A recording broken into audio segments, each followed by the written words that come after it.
Hello, अस्सलाम वालेकुम everyone. Hope कि आप सब लोग ठीक होंगे। कल मैंने एक जर्मनी के अपॉर्चुनिटी कार्ड वीज़े की एक मैंने वीडियो बनाई थी और उस पर काफ़ी सारे क्वेश्चन किए हैं काफ़ी सारे भाइयों ने। तो मैंने सोचा कि मैं क्यों ना जो है उस वीडियो के जो भी क्वेश्चन हैं उनको मैं आंसर करूं। तो जो पहला क्वेश्चन है वो इंडिया से किया है हमारे एक भाई ने। उन्होंने पूछा है कि ये जो जर्मनी का जो वर्क वीज़ा है, इसके लिए कोई पैसे या फ़ंड वगैरह दिखाने हैं कि नहीं दिखाने। अच्छा, तो जो जर्मनी का जो ये अपॉर्चुनिटी कार्ड वीज़ा है, इसके लिए सबसे मेन रिक्वायरमेंट तो थी आपकी मास्टर डिग्री हो, ठीक है? उसके बाद ये कि आपके पास सफिशिएंट फ़ंड हो कि मतलब आप वहाँ जा सके जर्मनी। आपने वहाँ जाके जॉब ढूँढनी है, आप वहाँ काम कर सकते हैं 20 आवर्स मीनवाइल जब आप जॉब ढूँढ रहे हैं। लेकिन ऑब्वियसली जब आप किसी कंट्री का वीज़ा ले रहे होते हैं तो आपको दिखाना पड़ता है कि आपका सफिशिएंट फ़ंड है कि आप यहाँ से चले जाएँगे, वहाँ जाके थोड़े दिन सर्वाइव कर लेंगे, घर ले लेंगे। तो उसके 2 तरीके हैं, या तो आप अपनी बैंक स्टेटमेंट दिखा दें, थोड़े पैसे हैं आपके पास, या जर्मनी का होता है ब्लॉक अकाउंट। उसके अंदर ये कि आप किसी अपने रिश्तेदार से, कज़न से थोड़े अरसे के लिए पैसे लेके वहाँ रखा दें और उसके बाद जब आप वहाँ जाएँ तो फिर वो वापस कर दें और काम करके वहाँ आप सर्वाइव कर सकते हैं। लेकिन ये है कि आपको फ़ंड चाहिए दिखाने के लिए, वीज़े के लिए अच्छा होता है ये। और ऑब्वियसली किसी कंट्री के वीज़े के लिए ये दिखाना पड़ता है कि हमारे पास सफिशिएंट फ़ंड है कि हम सिर्फ वहाँ जाके सर्वाइव कर सकें, जो कि बहुत बड़ी अमाउंट नहीं होती जैसे कि स्टूडेंट वीज़े वगैरह के लिए चाहिए होती है, बल्कि बड़ी छोटी सी अमाउंट होती है, रफली 6,000 euro 7,000 euro. But exact figure अभी नहीं पता है क्योंकि वीज़ा अभी तक लॉन्च नहीं हुआ है, ये अगले महीने वीज़ा लॉन्च होगा। तो उसके बाद एग्जैक्ट फिगर पता चल जाएगी जो फिर मैं आप लोगों के साथ शेयर करूँगा, ठीक है। और दूसरा क्वेश्चन किया है हमारे एक भाई ने साइप्रस से कि इन्होंने एमबीए किया हुआ है साइप्रस से, तो क्या इनको आइल्स की ज़रूरत है कि नहीं है।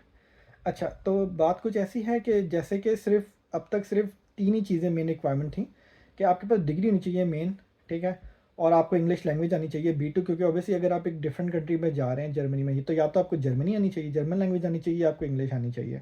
क्योंकि आप जब वहाँ पे जाके हाईली स्किल जॉब अप्लाई करेंगे तो आपको एटलीस्ट इतनी इंग्लिश तो आनी चाहिए ना कि आप वहाँ जाके बात कर सकें, जॉब अप्लाई कर सकें।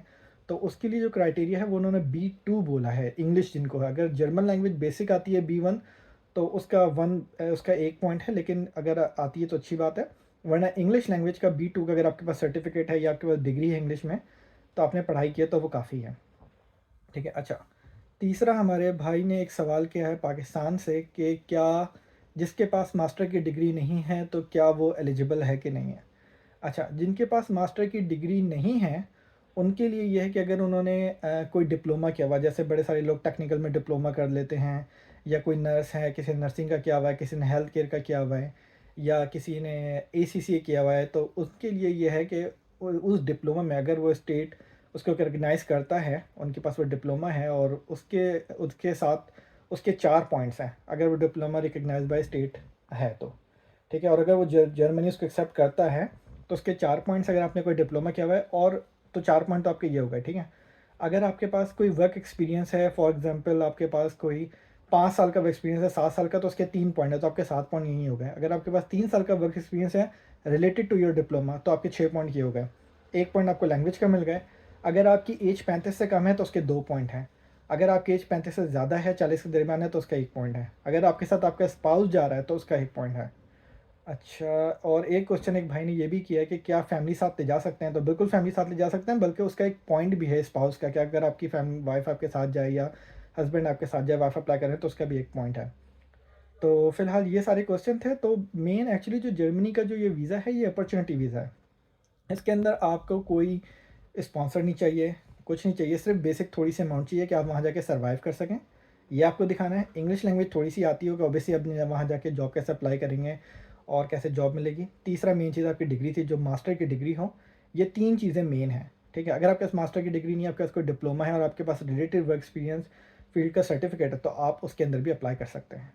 और होप मैंने सारे क्वेश्चन के जवाब दे दिए होंगे। स्टिल अगर कोई मुझसे मिस हो गया हो तो प्लीज़ मुझसे दोबारा पूछ सकते हैं, तो मैं उसको दोबारा एक्सप्लेन करूँगा। उसके अलावा जब ये वीज़ा खुलेगा नेक्स्ट मंथ, तो इंशाल्लाह ताला जो है मैं फिर आपको अच्छे से गाइड करूँगा कि क्या क्या चीज़ चाहिए, क्या नहीं चाहिए। लेकिन फ़िलहाल जो बेसिक चीज़ें वो मैंने आपको बता दी हैं, ताकि आप पहले से प्रिपेयर करके रखें और उस टाइम हम वीज़ा अप्लाई कर सकें प्लीज़।